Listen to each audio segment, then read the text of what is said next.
is transcribed and carried into action. Does anyone remember the affirmation from last week? I am blessed, I am smart, and I can do anything. Let's take that with us. If you would like to have prayer support here at Unity in Lynnwood, you are going to be in a realm of with them, those who support you, of denying which does not have power over you in your life and affirming all that is most deeply true about you. In the seat back in front of you, you'll find a prayer slip, and you can write a prayer request on that. Slip it in the offering basket as it goes by later in the service, and that will get lots of prayer attention. You can, anytime during the week, call our 24-hour prayer line. The number is in your bulletin, and also you can leave a prayer request on our website or our Unity in Lynnwood app. Or if you would like to meet with someone in a time of personal prayer after service, that is a rich experience, and you can do that with our prayer chaplains. You can come up to the front of the sanctuary, you'll meet them, you'll see them with the prayer stoles around their neck, purple prayer stoles, and I'd like to recognize them this morning and thank them for their service to our community. Prayer chaplains, will you stand?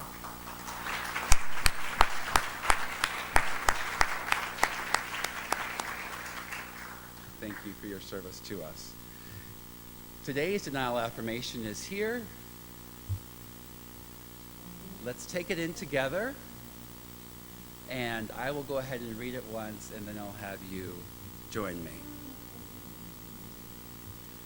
No thank you to outdated thoughts and outmoded ways of my history. Yes, thank you to the audacious ideas and inspired actions of my possibility. Let's stand on that. And together. No thank you to the outdated thoughts and outmoded ways of my history. Yes, thank you to the audacious ideas and inspired actions of my possibility. Let's take some time to greet one another.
Get up on your feet, see the light in everybody you meet. Everybody, get up on your feet, see the light in everybody you meet. Let us be reminded of who we've come to be. We are love, we are one big family. Hey, hey, yeah, yeah. Hey, hey, hey, yeah, yeah. Everybody, get up on your feet, see the light in everybody you meet. Everybody, get up on your feet, see the light in everybody you meet. Let us be reminded of who we've come to be. We are love, we are one big family. Hey, hey, yeah, yeah. Hey, hey, hey, yeah, yeah.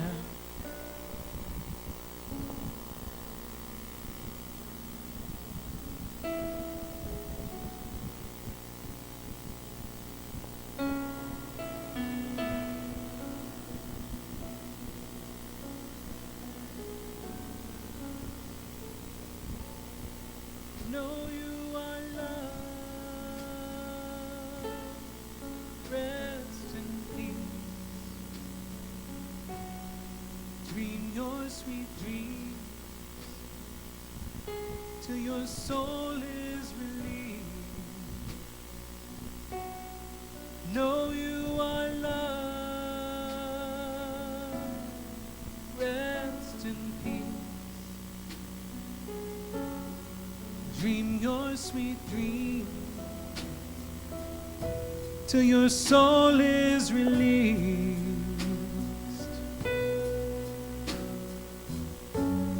Beloved child,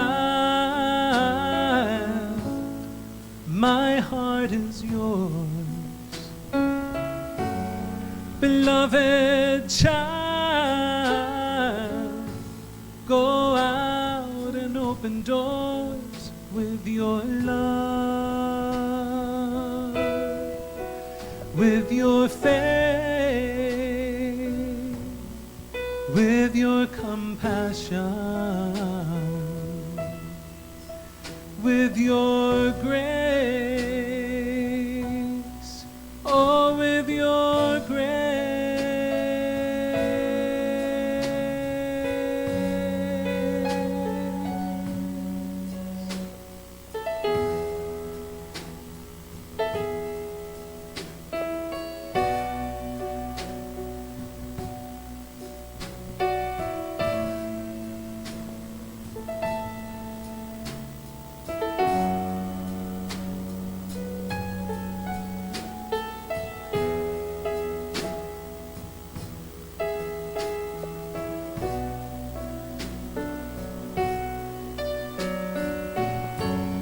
Beloved child, you are the light of the world. Beloved child, go out, spread light to the world.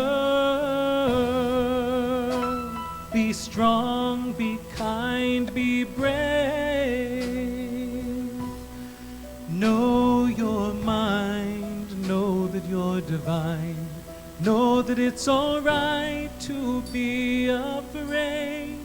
Know you are loved. Rest in peace. Dream your sweet dream till your soul is released. Know you are loved. Rest in peace. Dream your sweet dream till your soul is released.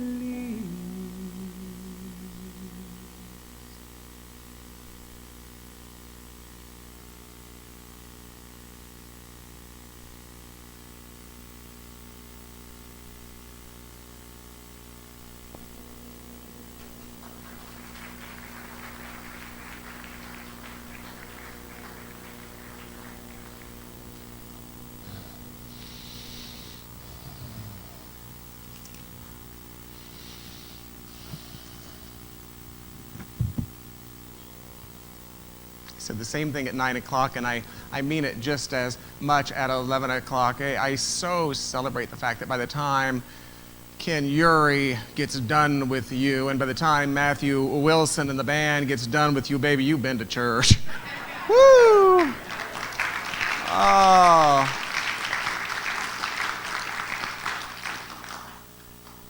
I've been to church. What a gift. Small group ministry. The price for admission is not unlike that required of life itself. You simply have to show up. You're welcome to grab an informational postcard from the welcome and information station as you exit. Avail yourself to any and all. If you are a participant, a contributor, a member of Unity in Lynnwood's program of regular giving, please allow us to celebrate you. Allow your board of trustees to thank you following this service simply by staying for lunch. It's that easy. If you are interested in learning more about Unity in Lynnwood's program of regular giving, which includes electronic options, you're also welcome to stay for lunch. Allow us to answer your questions. Thanksgiving Eve. It was Unity co-founders Charles and Myrtle Fillmore who taught gratitude not as a reactive human emotion, but as a proactive spiritual discipline.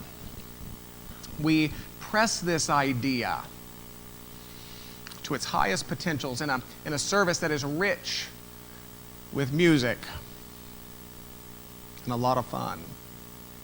Thanksgiving Eve, 7 o'clock p.m. And finally, thank you again to Shelley Oberman, whose genius and creativity gave rise to an auction prize entitled the Men of UIL Calendar. This calendar will be released to the general public at a model signing party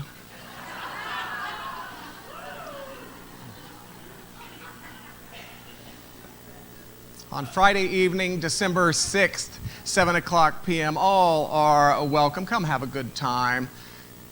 Enjoy a delicious nosh. Hobnob with jet-setting models.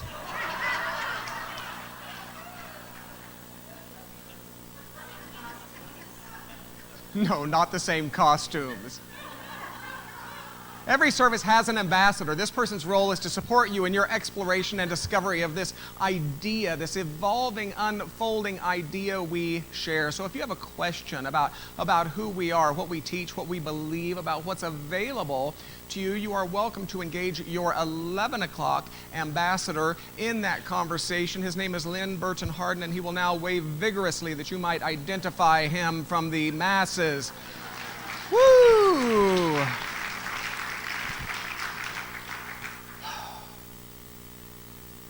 So the story goes something like this. The disciples had been fishing through the night without catching anything when Jesus appeared in the story and said, "Tell you what, try again, but this time throw your nets over the right side." Now, if I were a predictable interpreter of such tales of wisdom, I could say that to arbitrarily lean in the direction of the masses, to acquiesce to the edicts of a status quo, to concede to the currents of a race consciousness, to defer to the dictates of a mindless society. I could say that to arbitrarily lean to the starboard side of life's dinghy is to assure a watery future for the entire lot of us. I could suggest that no evolutionary leap has occurred in the absence of evolutionary thought, that no reformation of society has occurred in the absence of a reformation of consciousness. I could say that. And it would be a fair interpretation, and we could all arrive at brunch on time. Or if I were a predictable interpreter of such tales of wisdom, I could say that in this grand creative adventure that is an earthly incarnation, in our pursuits, in our desires, in our goals, in our dreams, in our visions, it's only in giving rise to the wisdom of that Christ idea. It's only in giving rise to the wisdom, not of a person, you understand, but to the wisdom of that universal evolutionary impulse active and alive within all of humanity, that our souls will find fulfillment. I could say that. And it would be a fair interpretation, and we could all arrive at brunch on time.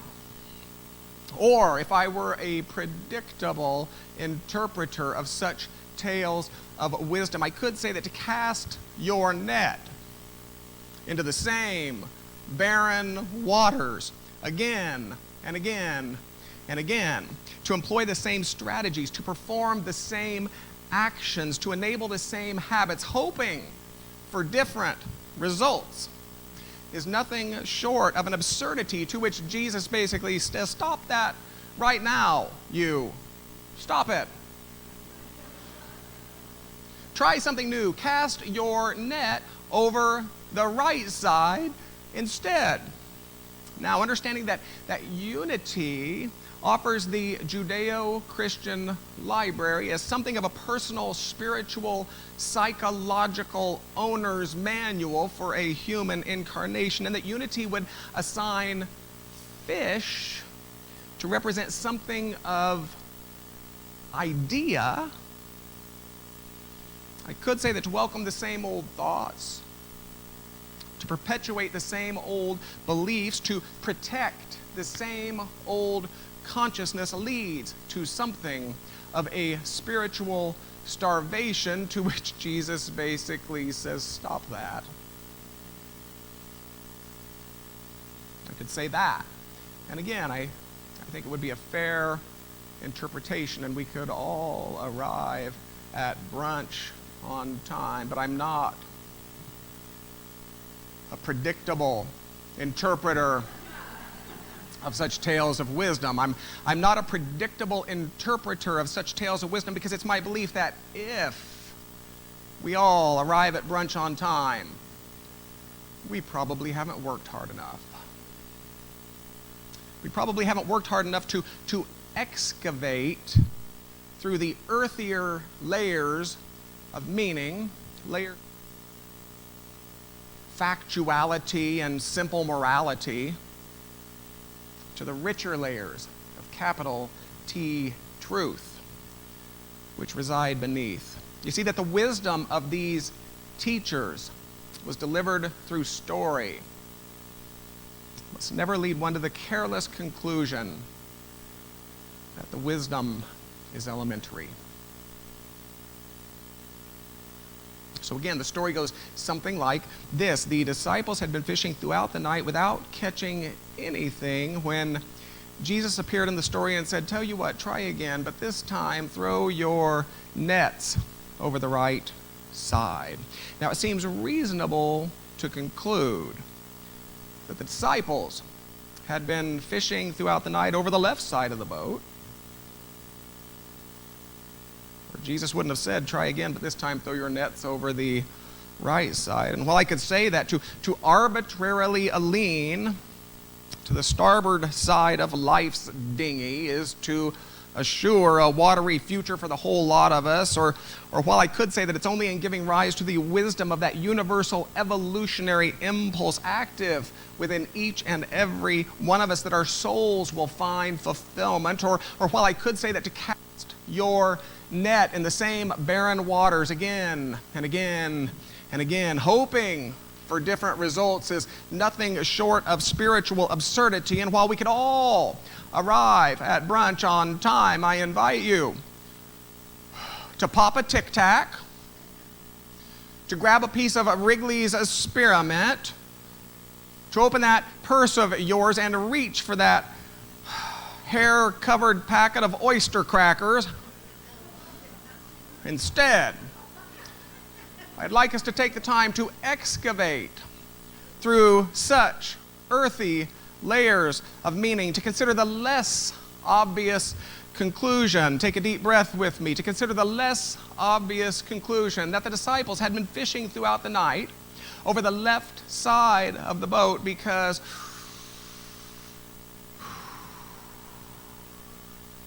that's what had always worked in the past. Oh, Lord, I see where he's going with this. Woo! I'm not sure I feel safe anymore. Can we get an adult in the room, please? Not only had the disciples been fishing throughout the night over the left side of the boat because that's what had always worked in the past, by clinging to what had always worked in the past, they were on their way to starvation. It seems to me that which was useful at one level of growth, development, and unfoldment. You see, there's nothing inherently wrong with fishing from the left side of the boat. It worked for as long as it worked. That which was useful at one level of growth, development, and unfoldment eventually loses its usefulness. And by clinging to that which has lost its usefulness, we suffer.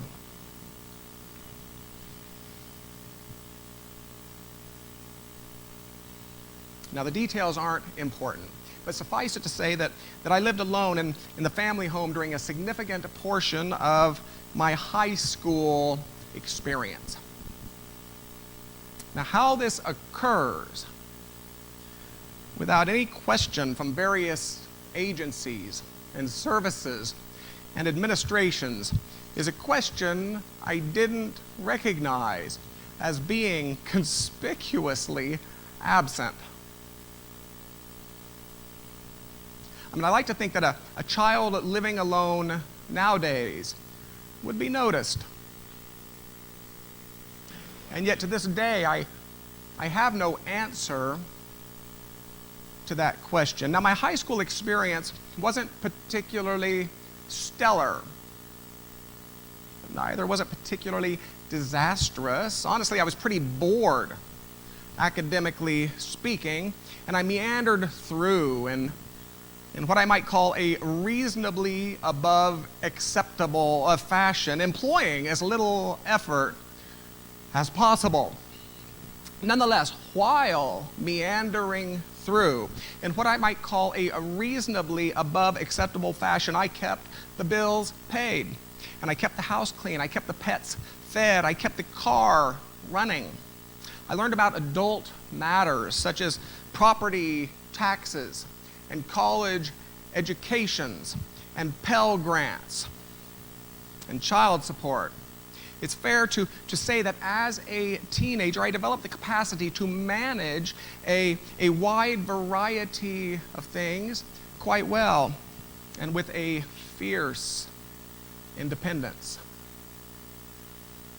And I think it's fair to say that the capacity to manage a wide variety of things quite well and with a fierce independence was useful to that teenager. I mean, it worked for as long as it worked. At the same time, I would prefer that no leaders in the room this morning nod their heads or clap their hands or shout amen when I admit that in those moments that this 54-year-old leader has clung to that adolescent's capacity to manage a wide variety of things quite well with a fierce independence. It's been problematic. I can imagine that it's been wildly disempowering at times, and for that, publicly, I do extend my apology. That which was useful at one level of growth, development, and unfoldment eventually loses its usefulness, and by clinging to that which has lost its usefulness, we suffer.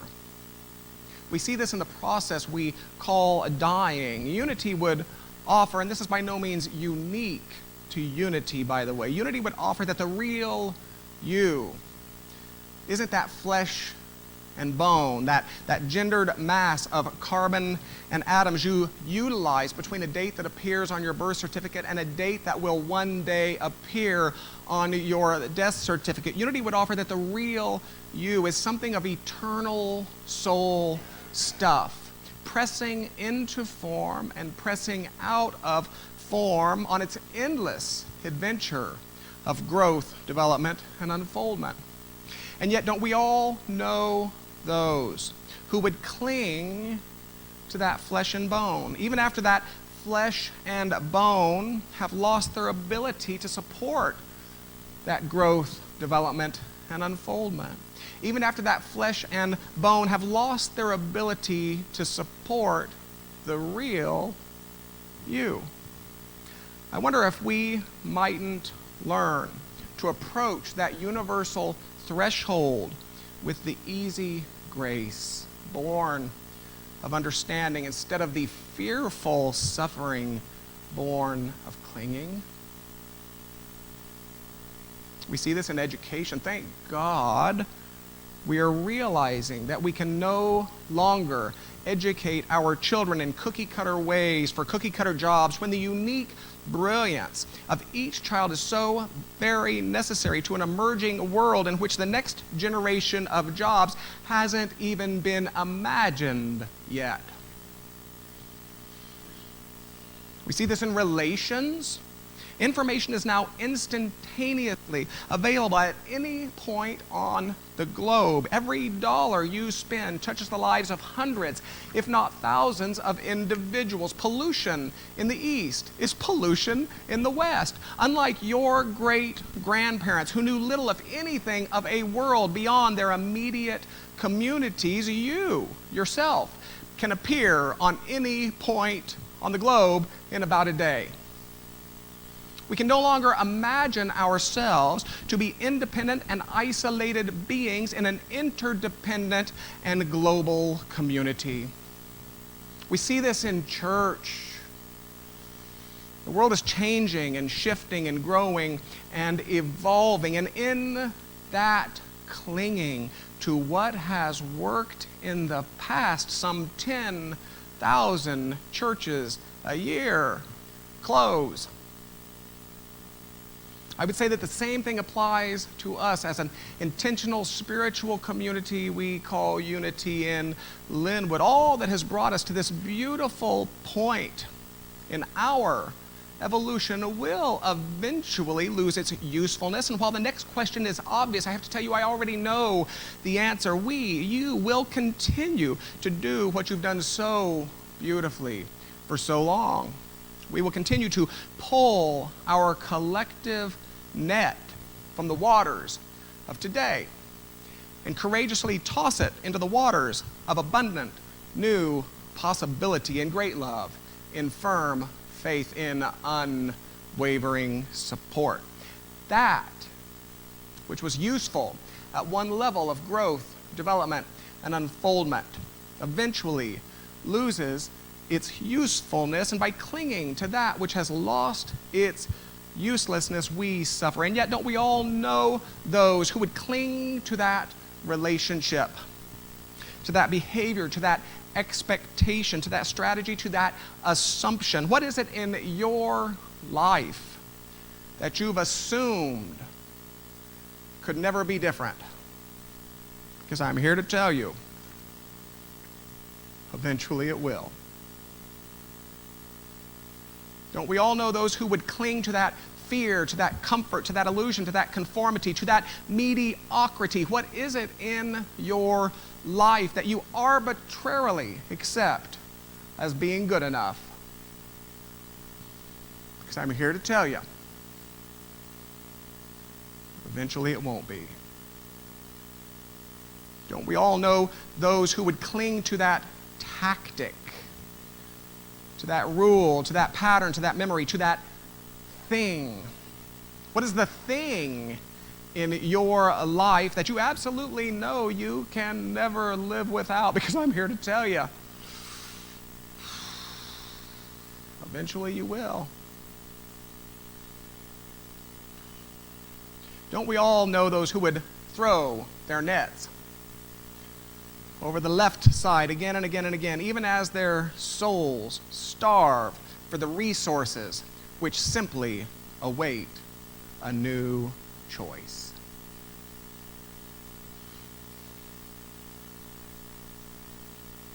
I think it's all too often that our teaching is summarized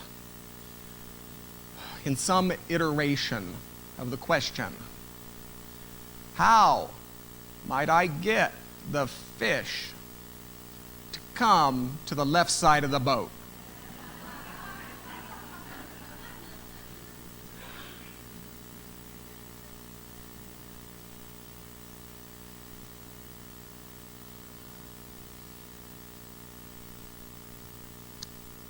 When in fact I think there are times to ask the higher question, and that is, how might I cultivate the wisdom to recognize that the fish aren't there anymore? How might I cultivate the wisdom to recognize It's not the fish who have to change here. It's me.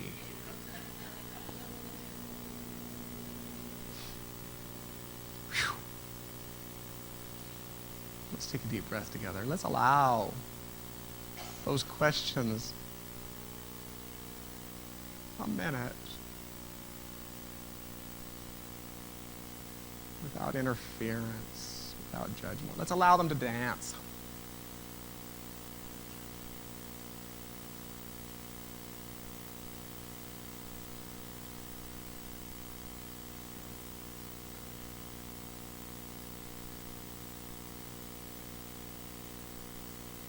Allow that highest self of us free reign.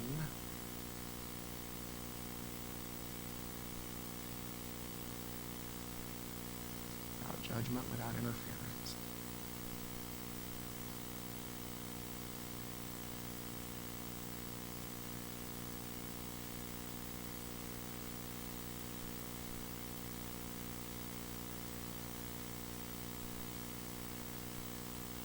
Respond with its unique wisdom.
Ran away from the sun, ran away from the rain, hid away from everyone, ran away from the pain. Now I'm so out of breath, now I'm so scared to death. I'm not running anymore. I'm not hiding anymore. For the first time in my life, I will stand my ground. No more running round. Here I am. Here I am.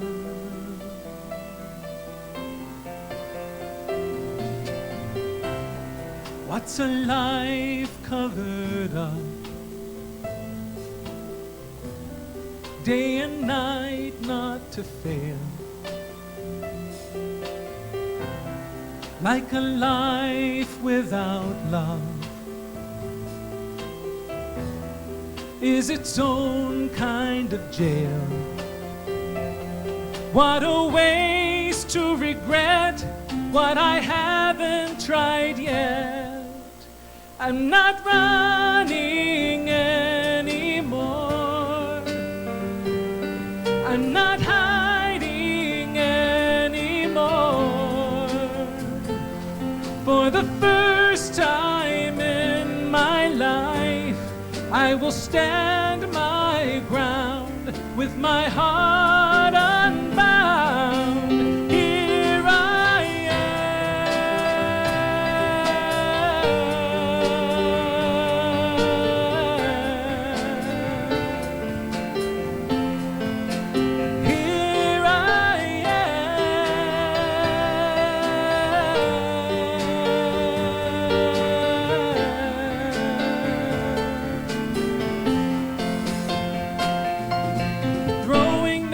just to make sure that I never win. Kept counting myself out again and again. So nervous, running in circles till nobody knew where I'd been. Maybe today is the day that I let it all in. Maybe my secret hurts, no original sin. It's time, I've made up my mind. I'm ready to dive in. I'm not running anymore. I'm not hiding anymore. For the first time in my life, I will stand my ground. I will sing out loud. I'm not running anymore. I'm not hiding anymore.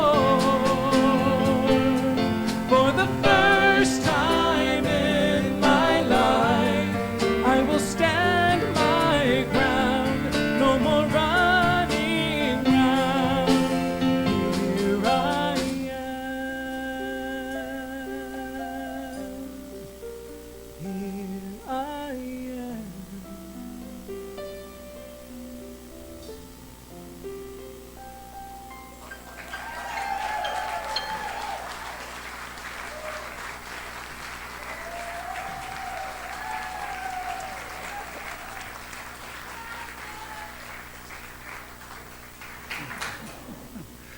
Wow, that's good stuff.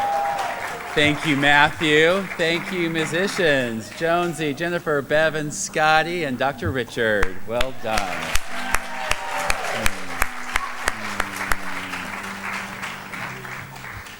Now's the time in our service where we have the opportunity to give. And as we prepare our tithes and our love offerings, I want to offer a heartfelt thank you to every gift given by those here physically present and those here present online, our online community. We know that the intention behind every gift given here is a noble one, and we're so grateful for you.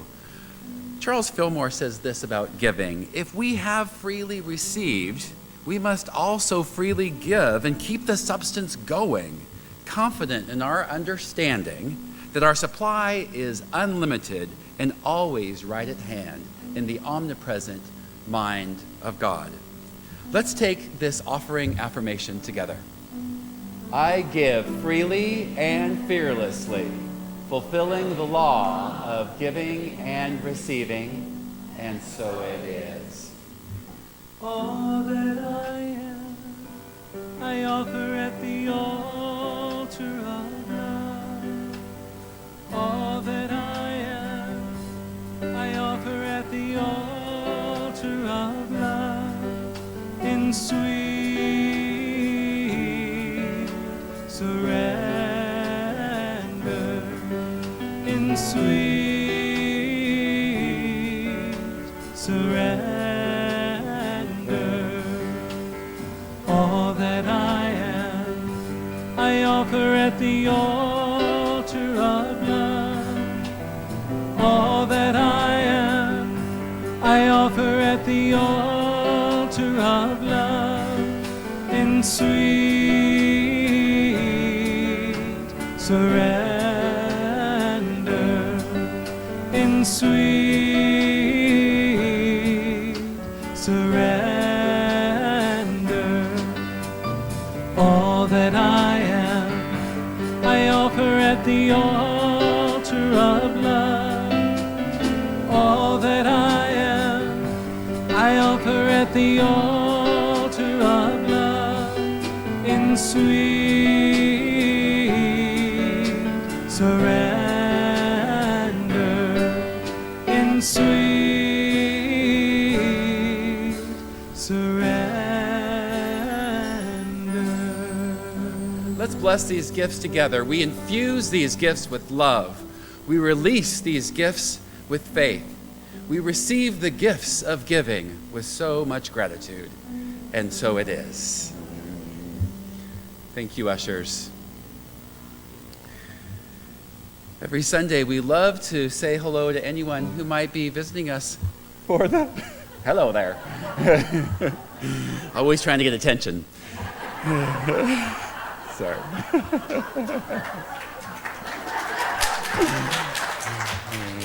It's always good things coming my way from him. Yeah.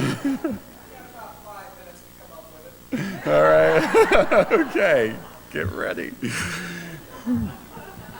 We always like to say hello to anyone who might be visiting us for the first time, and we like to do that with just a round of applause. If you are here for the first time, could you just put your hand in the air and we'll say hello? Anyone here for the first time today? Yeah, okay, not today. They're on their way. Yeah, if you are new today and haven't put your hand up, and that's okay too, or newer, there is a newcomer's information card in the seat back in front of you, if there is a seat in front of you. This will orient you to some things. I know, not everywhere is there a seat in front of you. It'll orient you to the things happening here in our community, and also there's a stay in touch card, and if you're newish or you need to update your contact information, you can put your email address on that, and that will keep you on our list of our email list for which you'll receive a couple emails each month that will give you some inspiration and some information about things in our community. And of course, as always, for details and registrations, please visit our Welcome and Information Station in the back of the sanctuary. And for online registrations, visit the calendar page and click on the event itself. Today's flowers, and they are beautiful, check them out. They are dedicated by Shelley Oberman in celebration of her daughter Ruthie's 15th birthday. Happy birthday, Ruthie.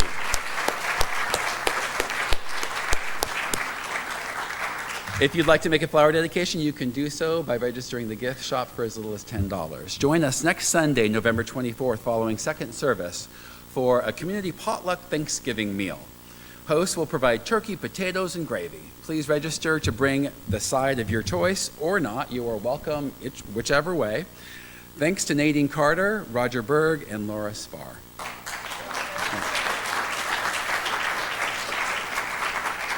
If you enjoy decorating for the holidays, please consider joining Dr. Richard and Matthew on Saturday, November 30th at 9 a.m. for our Christmas decorating party as we deck the halls for the holiday season, and please register. The holidays can be a time when we especially miss our loved ones and pets who have made their transition.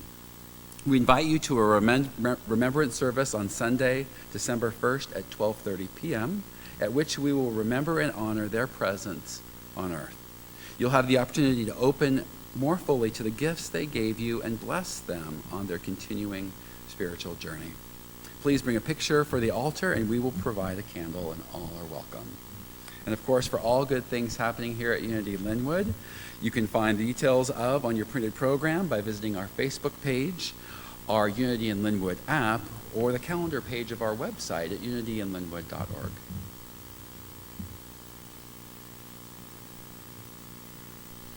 How much do you love Ken Urey?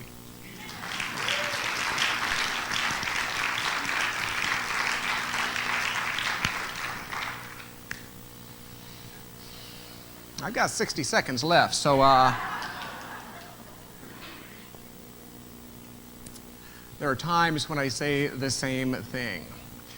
What I would have you know is that when I do so, it's because it remains enduring in its truth.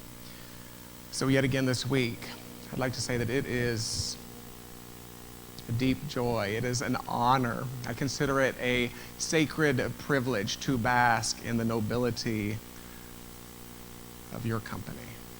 I want you to know that. I love you quite a lot. Oh, thank you.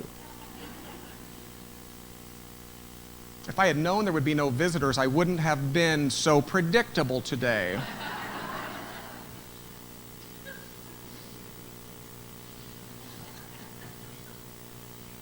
Here's what will happen.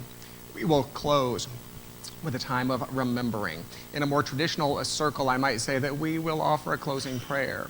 Following that, we will speak words of benediction. And then, if you are willing to be creative with me, I'd like our sung blessing today. May the long-time son.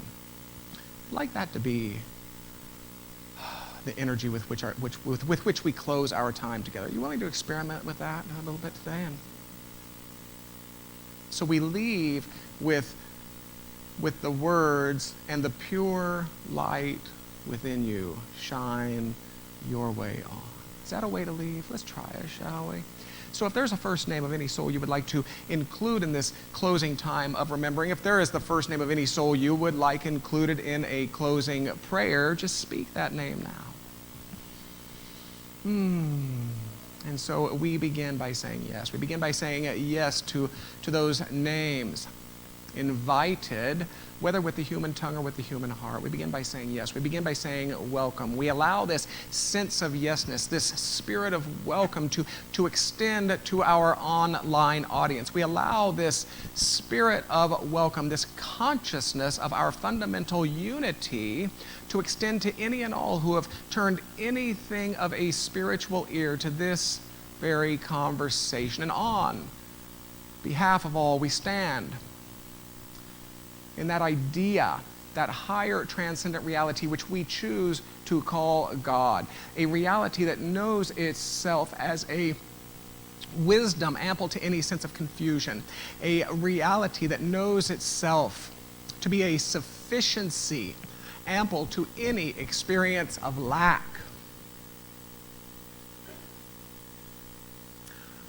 A reality that knows itself as a harmony, seeking ever to oppress itself into the world of form through human hands and human hearts. A reality that knows itself as life, eternal isness, beingness unlimited, without ending, without beginning. This is where we stand. May it whisper its comforts. May it issue its assurances. May it give rise. As we stand at the threshold of this holy season, may it give rise to a gratitude. And so it's with this faith, it's with this boldness then, that we lift our eyes and we lift our voices to come together with these closing words of benediction. There is one power and one presence in, through, and around all creation. So we go forth as the eyes of divine love, as the hands of divine sufficiency, and the bold and ready hearts of divine life. May the long time sun shine upon you. All love surround you, and the pure